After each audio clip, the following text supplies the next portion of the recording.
बदलापूरच्या शाळेतील बाल लैंगिक अत्याचाराच्या घटनेनंतर महाराष्ट्रात संतापाची लाट पसरली असून राज्यभरातून तीव्र संताप व्यक्त होतोय। तसंच या घटनेनंतर राज्य सरकार देखील खडबडून जागा झालं असून शाळा स्तरावर कडक नियमावली बनवण्यात येतेय। या संदर्भात महाराष्ट्र राज्य पत्रकार संघ मुंबई संघाच्या वतीनं कोल्हापूर जिल्हाधिकारी अमोल येडगे आणि जिल्हा परिषदेचे सीईओ कार्तिकेयन एस यांना या संदर्भातील निवेदन दिलं होतं। याची दखल घेऊन शालेय शिक्षण व क्रीडा विभागानं बुधवारी सर्व शाळांसाठी स्वतंत्र आदेश काढलेत। शिक्षण विभागानं विद्यार्थ्यांच्या सुरक्षेसंदर्भानं काही महत्त्वाचे निर्णय घेतले।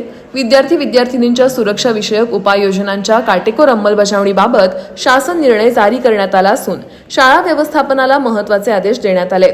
त्यानुसार शाळा व परिसरातील विद्यार्थी, शिक्षक, शिक्षकेतर कर्मचाऱ्यांची सुरक्षितता सुनिश्चित करण्यासाठी सीसीटीव्ही कॅमेरा हा उत्तम पर्याय असून शाळांनी मोक्याच्या ठिकाणी कॅमेरे ताबडतोब बसवणं बंधनकारक आहे।